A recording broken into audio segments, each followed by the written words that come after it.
ఇరుకు ద్వారమున ప్రవేశించుడి, నాశనమునకు పోవు ద్వారము వెడల్పును, ఆ దారి విశాలమునై ఉన్నది, దాని ద్వారా ప్రవేశించువారు అనేకులు. జీవమునకు పోవు ద్వారము ఇరుకును, ఆ దారి సంకుచితమునై ఉన్నది, దాని కనుగొని వారు కొందరే. అలాగే లూకా సువార్తలో కూడా ఒక మాట చదువుతున్నాం. లూకా సువార్త 13వ అధ్యాయం. లూకా సువార్త 13వ అధ్యాయము 22వ వచనం నుంచి చదువుతాం, గమనించండి. ఆయన యెరూషలేమునకు ప్రయాణమై పోవచ్చు, బోధించుచు పట్టణములోను గ్రామములోను సంచారం చేయించుండెను.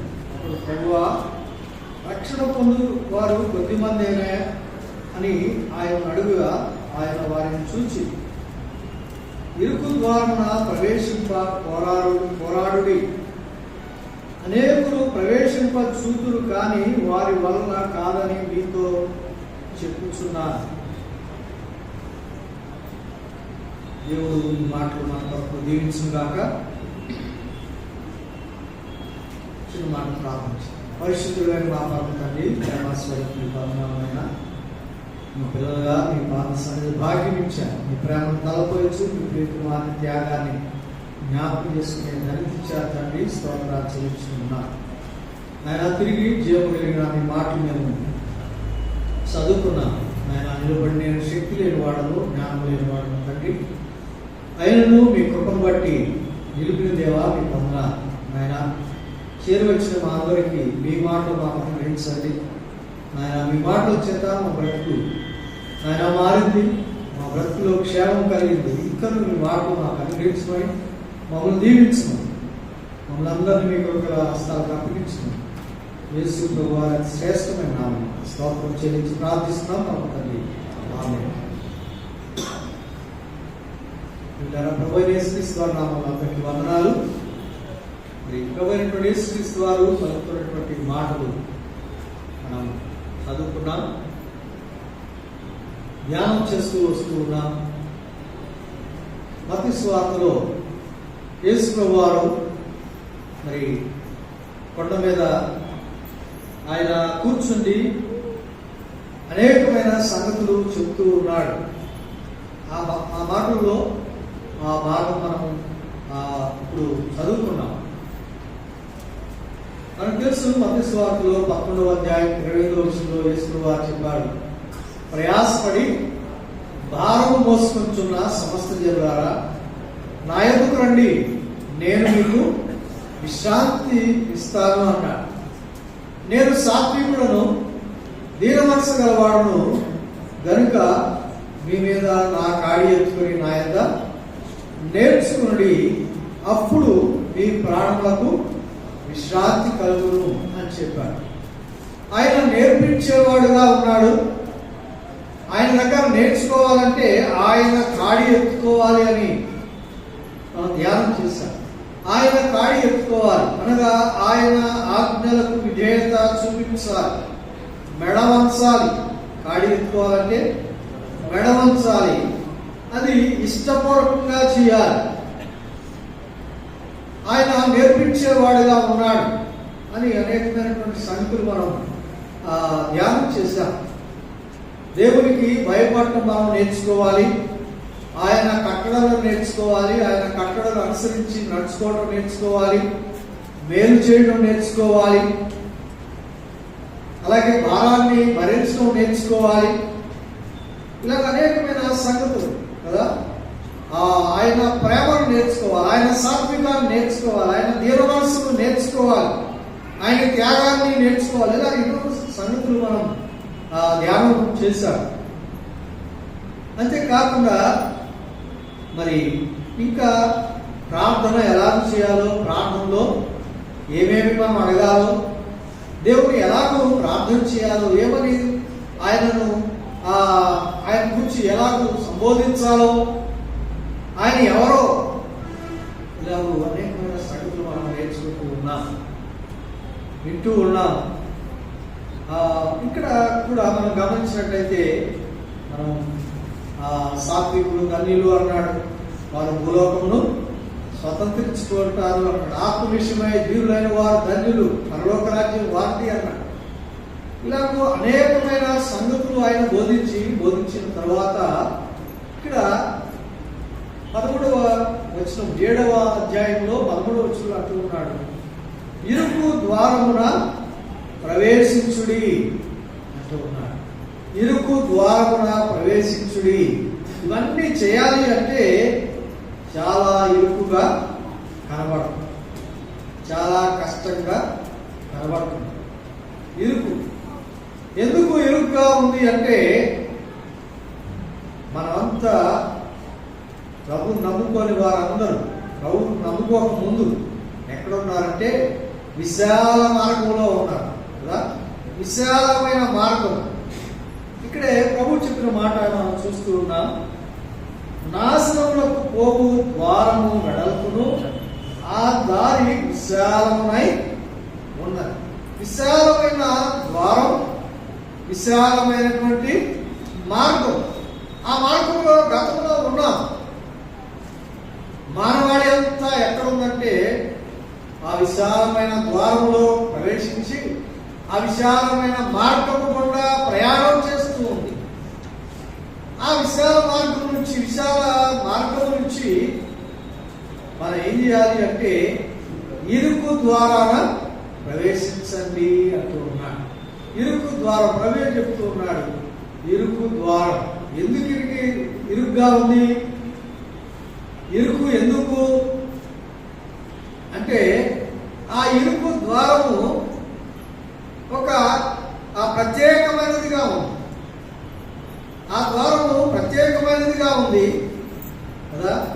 మనకు తెలుసు ఒక భక్తుడు ఇలాగ అన్నాడు, ఫుట్బాల్ ఆడతారు కదా, ఫుట్బాల్ గేమ్ మనందరికీ తెలుసు. ఫుట్బాల్ ఆడేటప్పుడు ఆ బాల్ని ఎటంటే కొట్టమన్నారు అనుకోండి, ఎంత తేలిక కదా. ఎటంటే కొట్టమంటే అందరూ దొరికినట్టల్లా కొట్టేస్తారు. కానీ ఫుట్బాల్లో ఎక్కడ కొట్టాలి? గోల్లో కొట్టాలి కదా. గోల్లో కొట్టాలి. గోలు ఎంత ఉంటుంది? చాలా చిన్నగా ఉంటుంది. అందరూ ఆ బాల్ని గోల్లో కొట్టాలి. ఏ టీము ఆ టీం వాళ్ళ కదా వాళ్ళకి ఇవ్వబడిన గోల్లోకి కొట్టడానికే ప్రయత్నం చేస్తారు. ఇటంటే అటు కొడితే ప్రయోజనం లేదు. గోల్లో పంపించడం ద్వారా ఏం జరుగుతుందంటే వారు విజయం సాధిస్తారు, వారు బహుమానం పొందుతారు, వారు ఘనత పొందుతారు. అలా కాకుండా ఏంటంటే కొట్టాడు అనుకోండి, ఒక ప్లేయర్ ఏమవుతుంది, ఇష్టం వచ్చినట్టు కొడుతున్నాడు, వెంటనే టీంలోంచి తీసేస్తారు. నాకు తెలుసు. ఎందుకంటే అలాంటి ప్లేయర్ వల్ల ఆ యొక్క మరి టీంకి ఎటువంటి ప్రయోజనం ఉండదు, లేక ఆ టీం యజమానికి ప్రయోజనం ఉండదు. అది ఇరుగ్గానే ఉంటుంది, కానీ దానివల్ల ప్రయోజనం ఉంది, దానివల్ల బహుమానం ఉంది, దానివల్ల మరి ఎంతో ఘనత ఉంది. ఇక్కడ మనం చూస్తూ ఉన్నాం, ప్రభు చెప్తూ ఉన్నాడు, ఇరుకు ద్వారమున ప్రవేశించుడి, నాశనమునకు పోవు ద్వారము వెడల్పును, ఆ దారి విశాలమై ఉన్నది, దాని ద్వారా ప్రవేశించువారు అనేకులు. జీవములకు పోవు ద్వారము ఇరుకును, ఆ దారి సంకుచితమునై ఉన్నది అంటున్నారు. ఈ దారి ఇరుకు ద్వారే, కానీ ఇది ఎక్కడికి నడిపిస్తుంది? జీవానికి నడిపిస్తుంది. విశాల మార్గం ఉంది, విశాల ద్వారం ఉంది, కానీ అది నాశనానికి నడిపిస్తుంది. దానివల్ల ప్రయోజనం ఏమిటి? ఎంత విశాలంగా ఉంటే మాత్రం ఏమిటి? దానివల్ల నష్టమే, కీడే.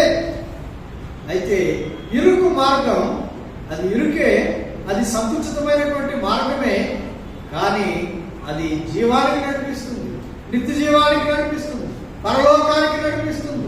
మనం సృష్టించిన సృష్టికర్త అయిన ప్రేమ కలిగిన తండ్రి దగ్గరికి నడిపించేది, తండ్రి యొక్క బహుమానం పొందేలాగా చేసేది, తండ్రి యొక్క మెప్పు పొందేలాగా చేసేది.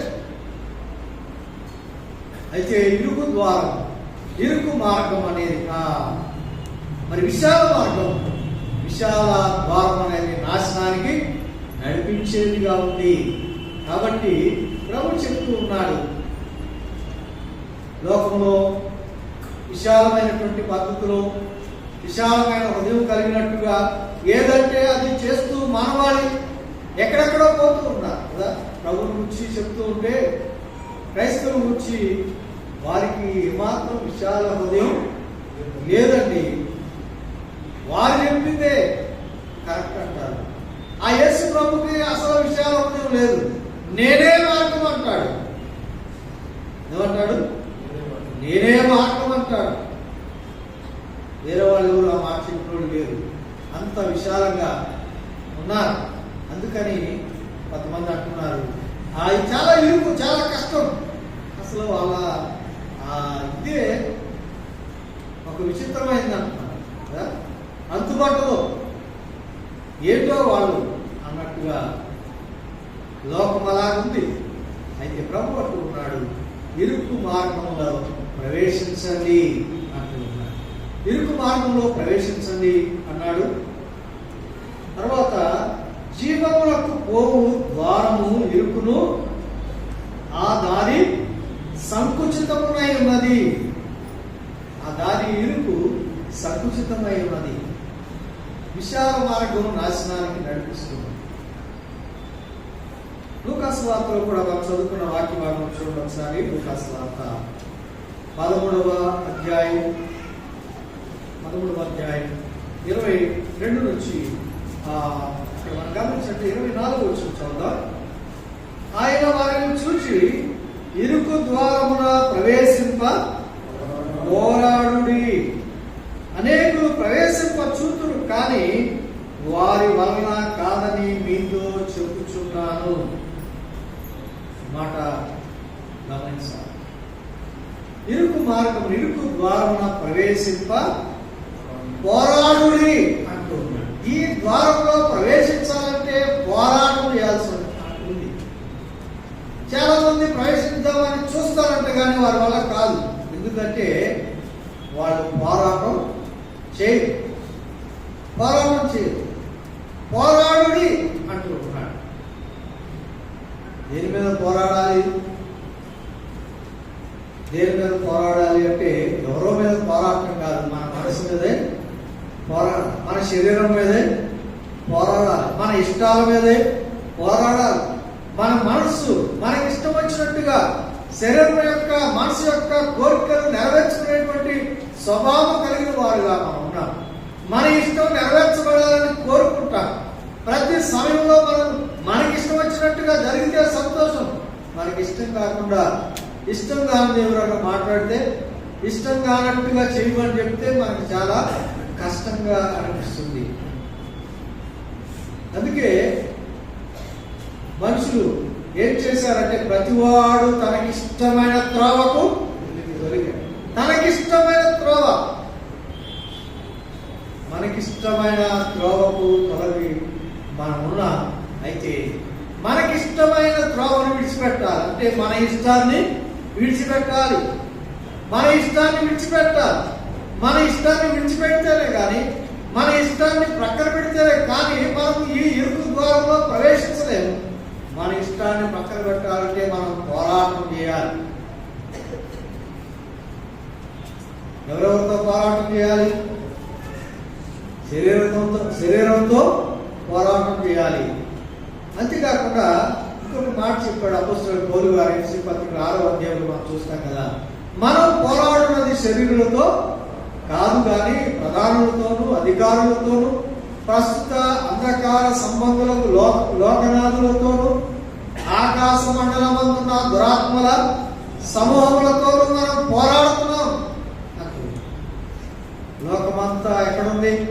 దుష్టుని పడి ఉంది. ఎఫెసీ పత్రికలో మనం చూస్తాం 2వ అధ్యాయంలో మనం గమనించినట్లయితే మనము అలాంటి పరిస్థితిలో ఈ యుగ సంబంధమైన దేవత యొక్క అధికారంలో అవిధేయులైనటువంటి వారిని ప్రేరేపించి శక్తి యొక్క అధిపతిని అనుసరించి ఈ ప్రపంచ ధర్మం అంటున్నారు. ఈ ప్రపంచ తరము అంతా కూడా ఆ యొక్క అపవాది అంధకారం సంబంధమైన అధికారంలో ఉన్నట్లుగా మనం చూస్తున్నాం.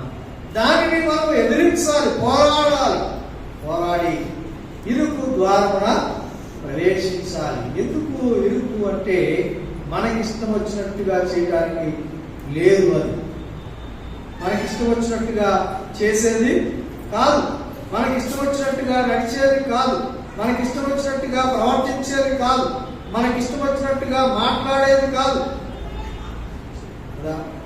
అనేక సార్లు దేవుని మాటలు వింటాము, కానీ విన్నా కూడా ఎంతవరకు దానికి లోబడుతున్నాం, దానికి ఆయన మాటలకు ఎంతవరకు మనము విలువిస్తున్నాం,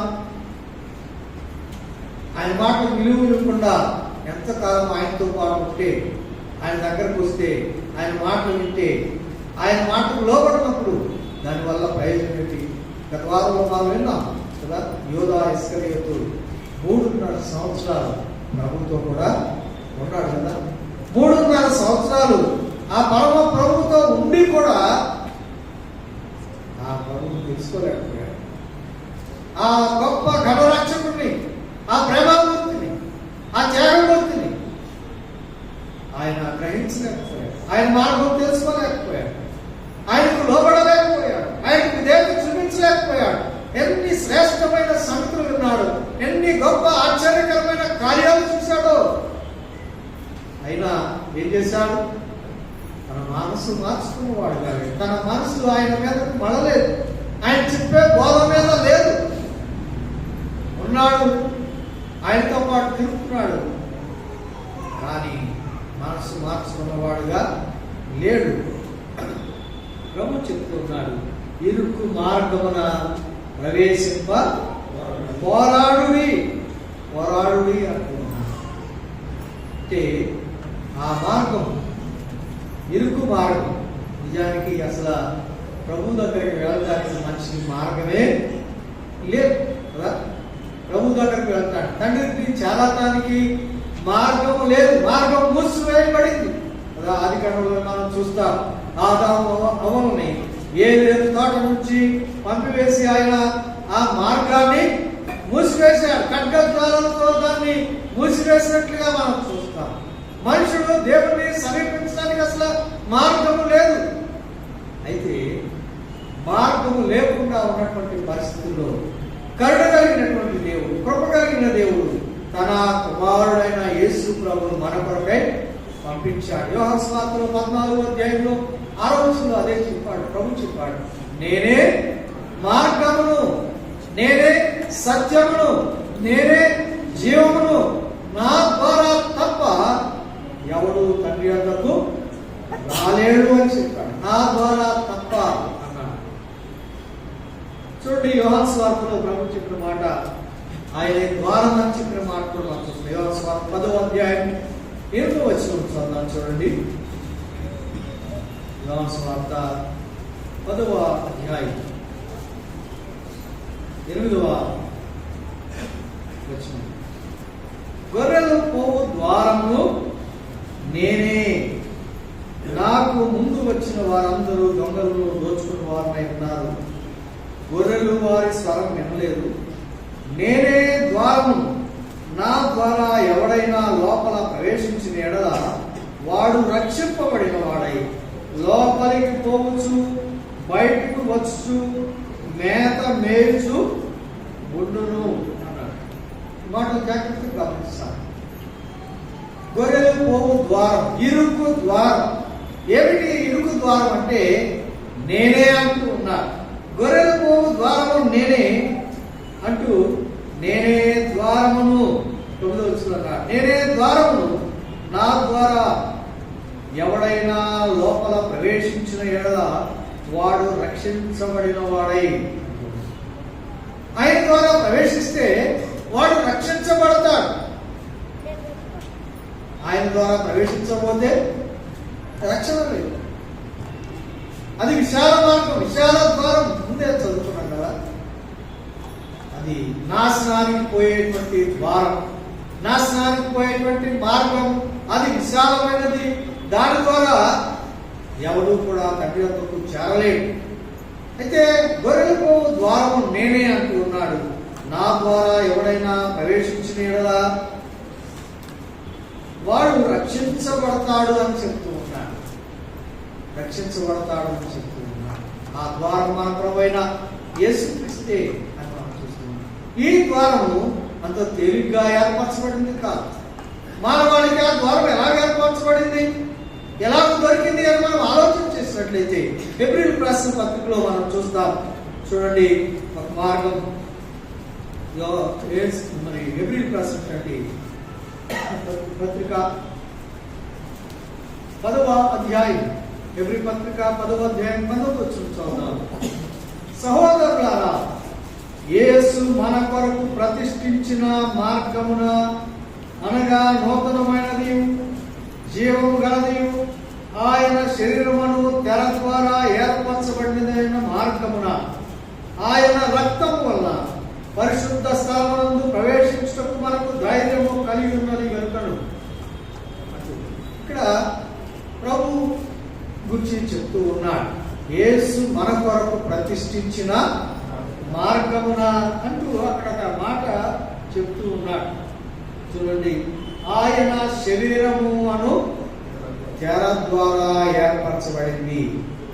ఆయన శరీరం అనే తెర ద్వారా ఆయన అన్నాడు, నేనే ద్వారమును, గొర్రెలు పోవు ద్వారమును నేనే.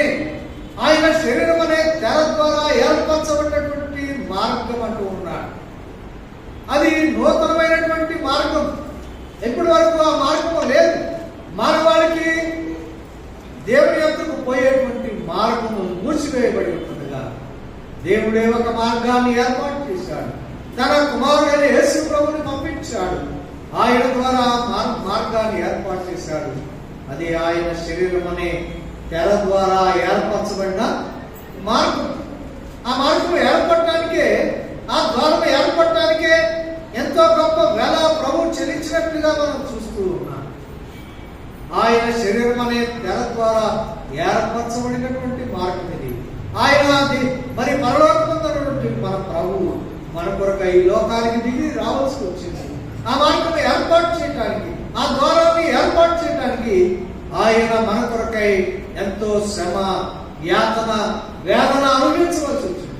ఎంతగానో మరి పరిశుద్ధుడు పరిశుద్ధుడు పరిశుద్ధుడు అని నిత్యము ప్రతిగానాలు పొందేటువంటి ఆ ప్రభు మన కొరకై ఎంతో దూషణ, అవమానము, హేళన, నింద, ఆ తిరస్కారం పొందవలసి వచ్చింది, దౌర్జన్యం పొందవలసి వచ్చింది.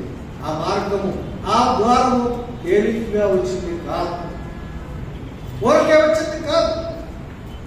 ఆ మార్గాన్ని ప్రవేశించండి అంటూ ఉన్నాడు. కానీ ఆ మార్గం ఏర్పాటు చేయడానికి ఎంతో వెల చెల్లించబడింది, అమూల్యమైన రక్తము చెల్లించబడింది. మన విమోచన క్రైదముగా మన ప్రభు మన కొరకై తన ప్రాణాన్ని దారపోశాడు. ప్రభు పత్రిక మనం చూస్తాం 3వ అధ్యాయం 23-24 వచనాల్లో ఆ మాట మనకు తేటగా తెలియచేయబడింది. ఏ భేదము లేదు, అందరూ పాపం చేసి దేవుడు అనిపించిన మహిమను పొందలేకపోతున్నారు. దేవుడు మహిమనివ్వాలనుకుంటే, ఆయన సన్నిధిలోనికి చేర్చుకోవాలి అనుకుంటే, ఆ ప్రేమ కలిగిన తండ్రి ఆ కార్యాన్ని నెరవేర్చడానికి తగిన స్థితిలో మనుషులు లేకుండా పోయారు. ఆయన ఖండించి ఆయన సన్నిధిలో దీవించడానికి, ఆశీర్వదించడానికి ఆయన ఆలోచన కలిగి ఉంటే ఆ స్థితిలో నిలవదగిన మనుషులు ఒక్కడు కూడా ఏ భేదం లేదు. అందరూ పాపం చేసి దేవుడు అనిపించి మహిమను పొందలేకపోతున్నారు అట్లా అక్కడ అన్నాడు. కాబట్టి నమ్మువారు ఆయన కృప చేతనే క్రీస్తు యేసునందు విమోచన ద్వారా ఉచితముగా నీతిమంతులని తీర్చబడుతున్నాడు. ద్వారా పాపాత్ములైన మనం ఎలా నీతిమంతులుగా తీర్చబడగలుగుతాం? ఉచితంగా ఎలా నీతిమంతులు అవుతాం? ఆయన రక్తం వలన అంటూ ఉన్నాడు. ఆయన విమోచన క్రైదముగా తన ప్రాణాన్ని దారిపోయడం ద్వారా ఆయన మన కొరకు ఒక ద్వారాన్ని ఏర్పాటు చేశాడు. గొర్రెలు పోవు ద్వారమును నేనే, ఎవడైనా ఆ ద్వారంలో ప్రవేశించినట్లయితే వాడు రక్షించబడతాడు అంటూ ఉన్నాడు. మరి నీవు ప్రవేశించావా? ఆ ద్వారంలో ప్రవేశించావా? లేక విశాల మార్గం ఉంది, విశాలమైన ద్వారం ఉంది, దానిలోనే నేను వెళ్తాను, దాంట్లో నాకు ఇష్టమైనట్టుగా నేను ఉండొచ్చు, నాకు ఇష్టమైనట్టుగా బ్రతకొచ్చు, నాకు ఇష్టమైనట్టు చేయొచ్చు అనుకుని దానిలోనే ఉన్నావా? ప్రభు చెప్తున్నాడు, ఆ మార్గం నాశనానికి నడిపిస్తుంది, నీ బ్రతుకుని పాడు చేస్తుంది, నీ జీవితాన్ని పాడు చేస్తుంది.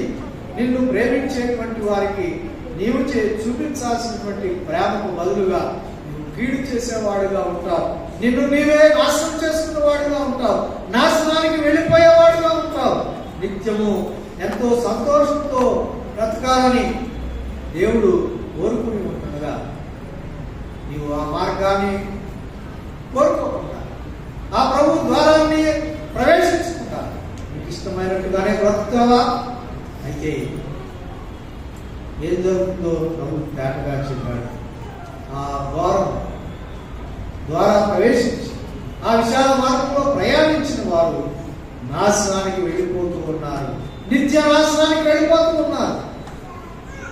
ప్రేమ కలిగిన దేవుడు తెలియజేస్తున్నాడు ఈ మాట. మనుషులకు అర్థం కావట్లేదు, మానవాళికి అర్థం కావట్లేదని ఆయన తెలియజేస్తూ ఉన్నాడు. ఆయన మాట్లాడుతూ ఉన్నాడు, ఇరుకు ద్వారంలో ప్రవేశించండి, ఇరుకు ద్వారంలో ప్రవేశించ పోరాడండి అంటూ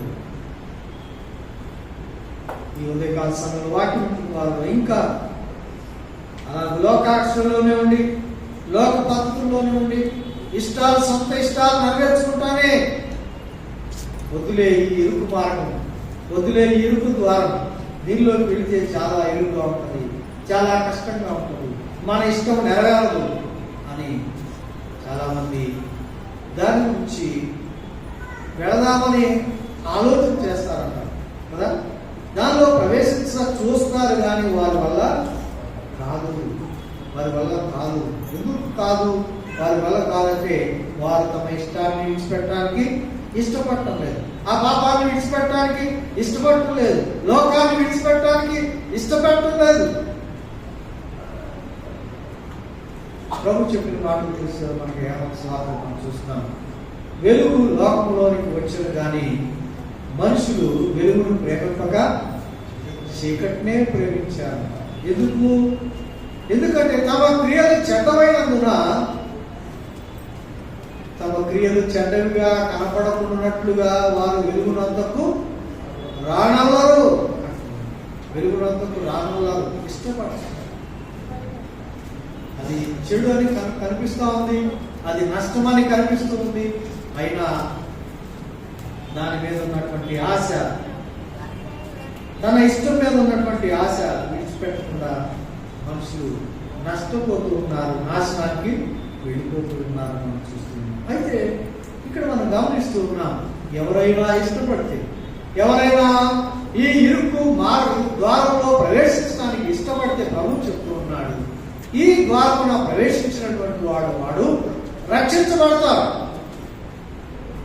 దేవుడైతే తన వంతుగా తాను చేయవలసిన సంగతి ఆయన సంపూర్ణంగా చేశాడు. ఆయన గొప్ప రక్షణ భాగ్యం సిద్ధపరిచాడు, ఉచితంగా ఇవ్వడానికి ఇష్టపడుతూ ఉన్నాడు.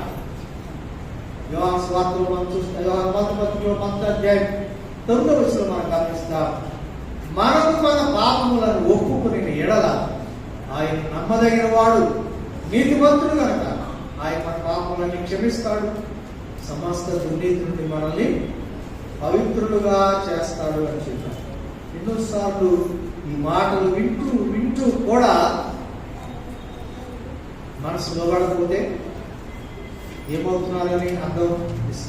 యోధలాగా కదా వింటూనే ఉన్నారు కానీ లోబడటం లేదంటే, ఆ లోకాన్ని ప్రేమిస్తున్నారంటే ఎంత ప్రమాదం మనం గమనించాలి.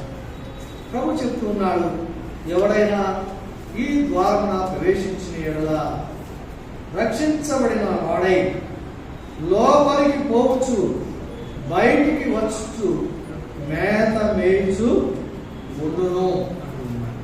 లోపలికి వచ్చు బయటికి పోవచ్చు ఏమంటున్నాడు? లోపలికి పోవచ్చు, బయటికి వచ్చు మేత మేయించు ఉండును. అంటే అలాగ నమ్మినటువంటి వాడు, అలాగా ద్వారం వద్ద ప్రవేశించి రెండవదిగా మనం చూస్తూ ఉన్నాం, వాడు లోపలికి పోవచ్చు బయటికి వచ్చు మేత మేయిచు ఉండును అన్నాడు. అంటే మేత వేసేవాడుగా ఉంటాడు. మేత వేసేవాడు అంటే ఆహారం భుజించేవాడు కదా. ఆహారం ఇక్కడ గొర్రెల గురించి చెప్తున్నాడు కదా. గొర్రె మేత వేసేదిగా ఉంటుంది. గొర్రె మేత వేయకపోతే ఏం జరుగుతుంది? మేత లేకపోతే, మేత లేదంటే ఎంత బలమైన గొర్రెనా క్షీణించిపోతుంది కదా. క్షీణించిపోయి చనిపోతుంది. అయితే రక్షించబడిన వాడు ఏం చేస్తాడు అంటే లోపలికి పోవచ్చు బయటికి వచ్చు మేత వేస్తూ ఉంటాడు. అనగా ఈ మేత ఏమిటి? మేత ఏముంది ఇక్కడ? ఈ మార్గంలో ప్రభు చెప్పాడు కదా, నేనే మార్గమును సత్యమును జీవమును అన్నాడు. జీవాహారము నేనే అన్నాడు. జీవజల ఊటను నేనే అన్నాడు. రక్షించబడిన వాడు ఏం చేస్తాడు అంటే ప్రభుతో గడుపుతాడు, ప్రభుతో ఉంటాడు, ప్రభు మాటలు వింటాడు, ప్రభు సహవాసంలో ఉంటాడు, ప్రభు సన్నిధిలో ఉంటాడు. లోపలికి పోవచ్చు అనగా దేవుని మందిరంలోనికి వచ్చేవాడుగా ఉంటాడు, దేవుని మందిరంలో ప్రవేశించేవాడుగా ఉంటాడు. వచ్చేటప్పుడు పోయేటప్పుడు అతను చేసే పని ఏమిటంటే మేత వేస్తూ ఉంటాడు. అంటే దేవుని వాక్యాన్ని ధ్యానించేవాడుగా ఉంటాడు, దేవుని వాక్యాన్ని స్వీకరించేవాడుగా ఉంటాడు, దేవుని వాక్యం మీదే మనసు పెట్టిన వాడుగా ఉంటాడు. అతని బ్రతుకులో అతని శక్తి అంతా ఎక్కడ ఆధారపడుతుందంటే ఆయన మాటను బట్టి. అతని బ్రతుకంతా, అతని ఆలోచన అంతా ఎక్కడ ఉంటుందంటే ఆయన మాటల మీదే ఉంటుంది. ఆయన ఏం చెప్తున్నాడో వినాలి, చెప్పింది చేయాలి. ఇదే అతని యొక్క ధ్యాస. అదే కీర్తన గ్రంథంలో మనం చూస్తాం కదా. మొదటి కీర్తనలో దావీదు మహారాజు చెప్పినటువంటి మాటలు మనకు తెలుసు. 2వ వచనంలో అంటాడు, యెహోవా ధర్మశాస్త్రమునందు ఆనందించు, దివారాత్రులు దానిని ధ్యానించువాడు ధన్యుడు. అక్కడ చెప్పిన మాటలు తెలుసు మనకి కదా. చిన్నపిల్లలు మొదలుకొని మనకు తెలుసు. దుష్టుల ఆలోచన చొప్పున నడువక, పాపుల మార్గమున నిలువక, ఆ పాసకులు కూర్చుండే చోట కూర్చుండక, యెహోవా ధర్మశాస్త్రమునందు ఆనందించు, దివారాత్రములు దానిని ధ్యానించేవాడు ధన్యుడు. అదే నూతనమైన మార్గం, ప్రభు నేర్పినటువంటి మార్గం, ప్రభు చూపిన మార్గం. ఆ మార్గంలో నడిచిన వాడు ఏమవుతాడో అక్కడ చెప్పాడు కదా. అతడు చేయనంతయు సఫలమగును అన్నాడు. అతడు ఎలా ఉంటాడంటే నీటి కాలంలో ఎవరు నాటబడింది ఆకు వాడక తన కాలమందు ఫలమిచ్చే చెట్టులాగా ఉంటాడు. అతడు చేసేదంతా సఫలమవుతుంది అన్నాడు. అక్కడే కంటిన్యూషన్ అన్నాడు, దుష్టుల మార్గము నాశనమునకు నడుపును. దుష్టుల మార్గము నాశనానికి నడుపుతుంది. మరి దుష్టుల ఆలోచనలో ఉన్నావా?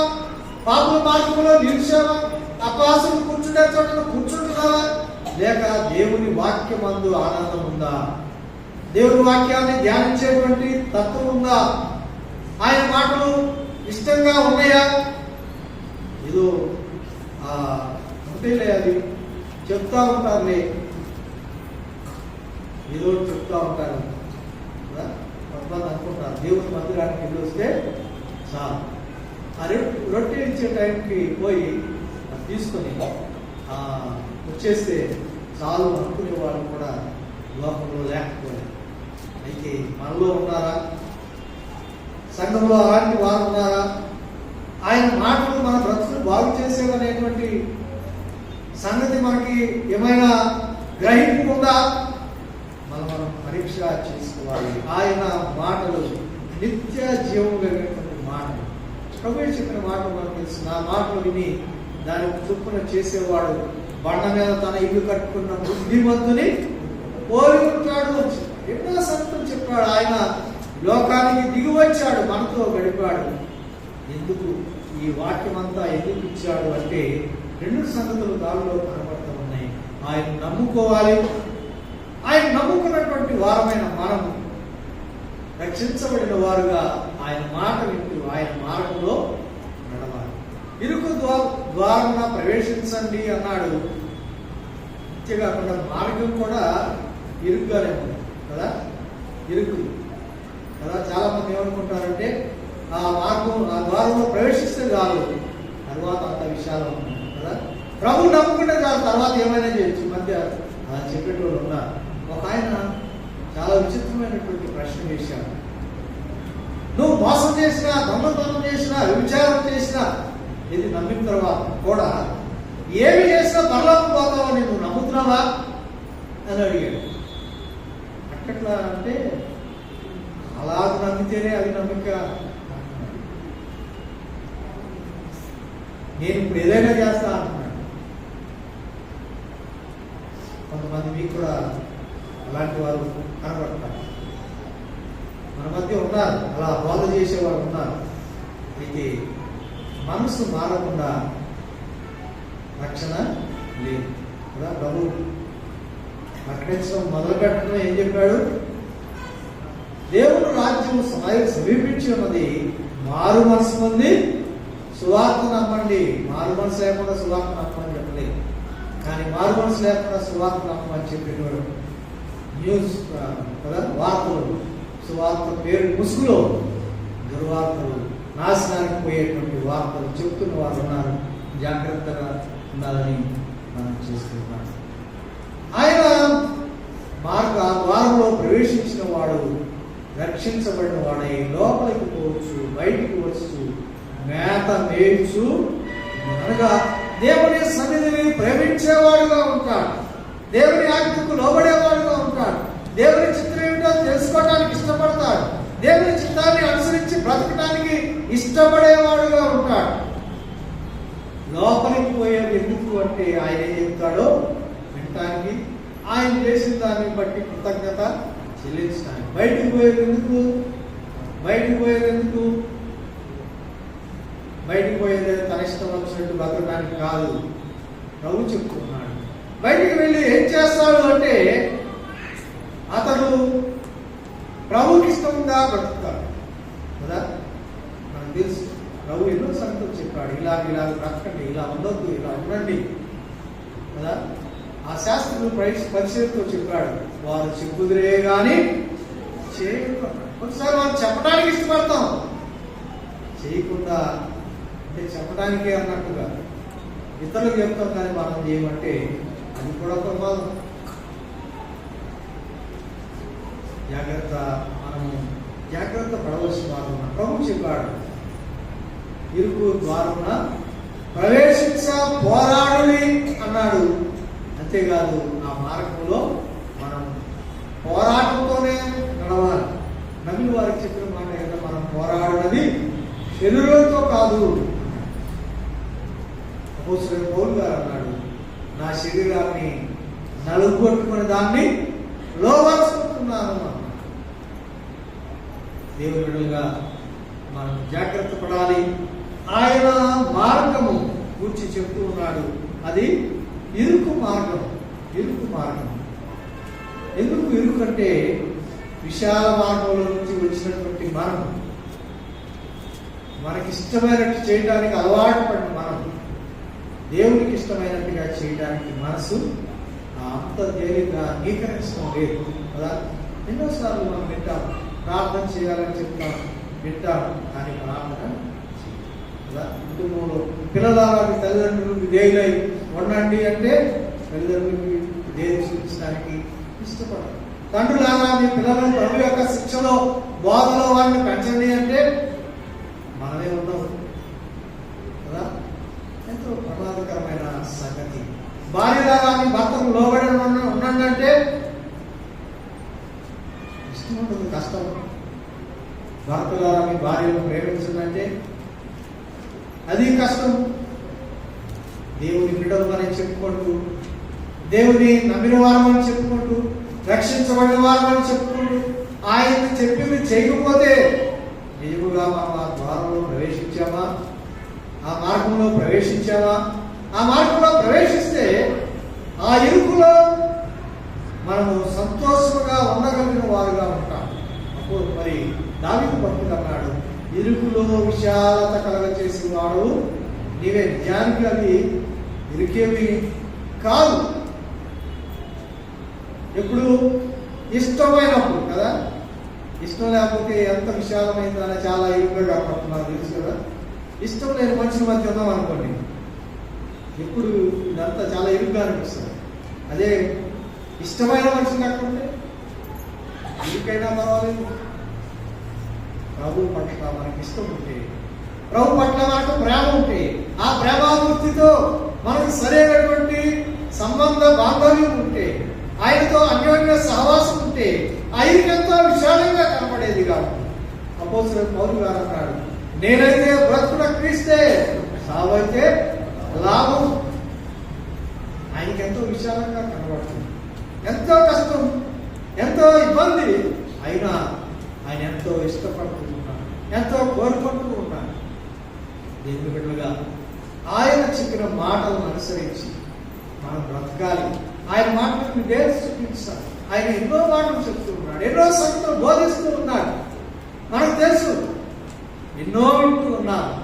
అయితే ఆ మాటలకు మనం విధేయత చూపించామా లేదా అనేది పరీక్ష చేసుకోవాలి. ఎంతవరకు మనం ఆయన మాటలకు విధేయత చూపిస్తూ ఉన్నాం,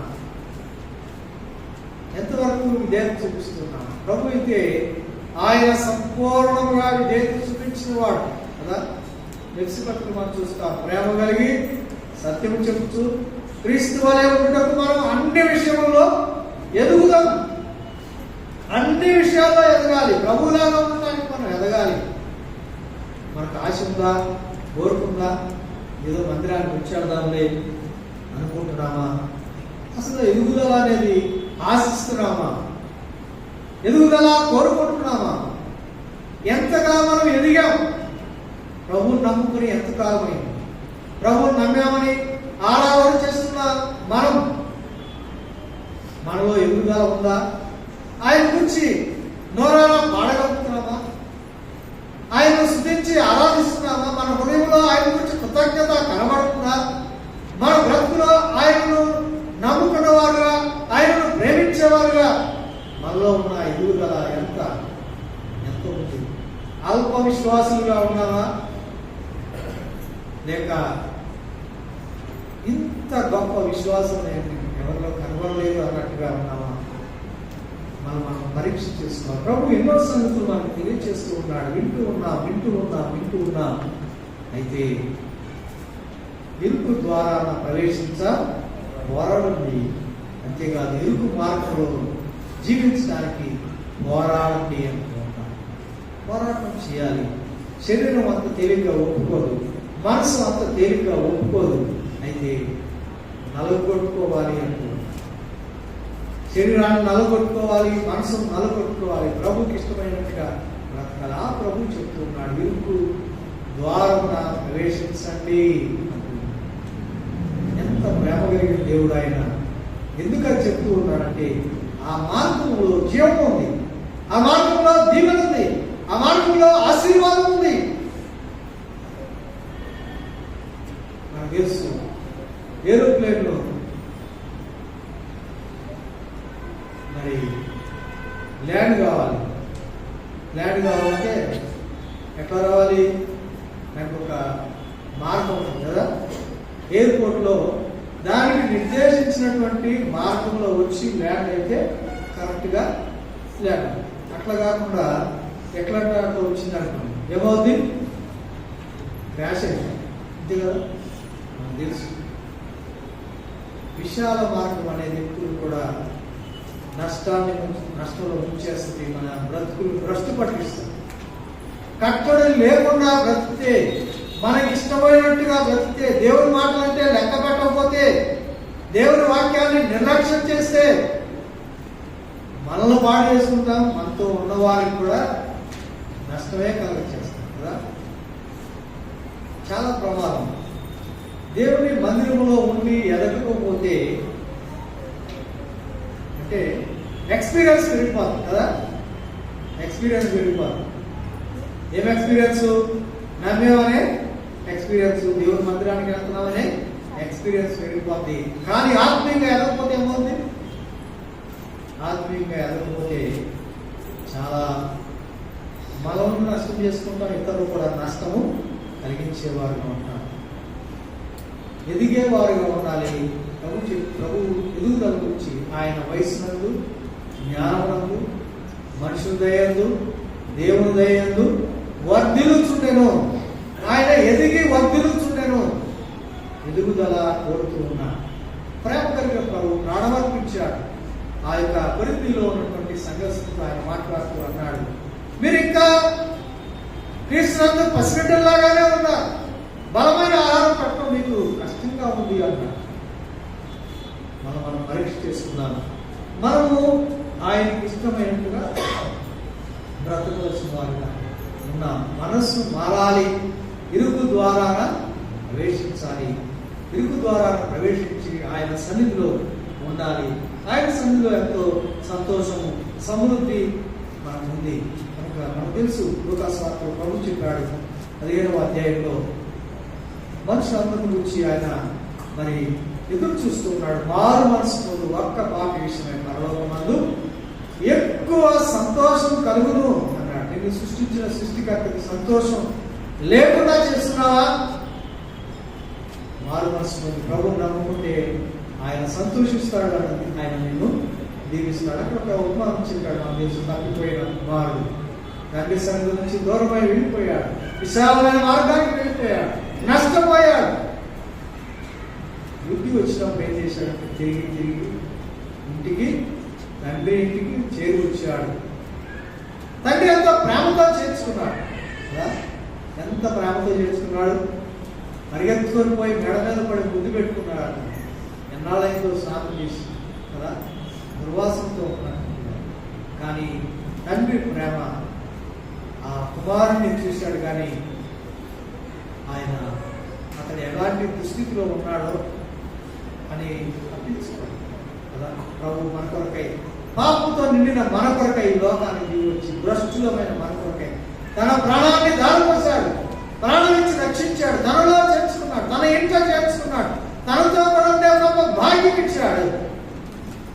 అంత ప్రేమ కలిగిన ప్రభువుకి ఇష్టంగా మనం లేకపోతే, ఆయన సంతోషపెట్టకపోతే మన బ్రతుకు ఎంత ఆయనకు బాధ కలుగుతుందో. ఆయన అంటున్నాడు, ఇరుకు ద్వారం ప్రవేశించా పోరాడండి, ఆ మార్గంలో నడవండి, నేనే మార్గం, సత్యము, జీవం. ఆ సత్య మార్గంలో, ఆ జీవ మార్గంలో నడుచుకుంటూ ప్రభు ప్రీతికరంగా బ్రతుకుదాము.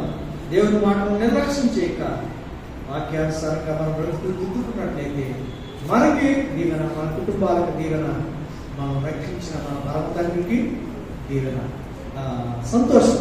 కనుక అట్టి గొప్ప కృప ఆయన మనకు చూపినట్టుగా దాన్ని అర్థం చేసుకోవద్దని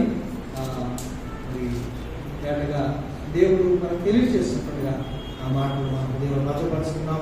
వాక్య పేరులో మన జీవితాలు మరింత ప్రభుత్వ ప్రీతికరంగా దిద్దుకుందాం. దేవుడి మాట మనకు దీవించుగాక. ప్రభునందు ప్రియులారా, మన ప్రియ ప్రభు రక్షకుడునైనటువంటి యేసుక్రీస్తు శ్రేష్టమైన నామంలో మీ అందరికీ హృదయపూర్వక వందనాలు.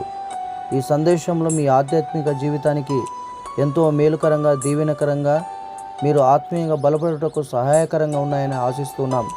ఇంకను అనేక సందేశములు వినుటకు ఈ ఛానల్ను సబ్స్క్రైబ్ చేసుకోగలరు. ఈ పరిచర్య నిమిత్తమై ఇంకను ప్రార్థించగలరని మనవి.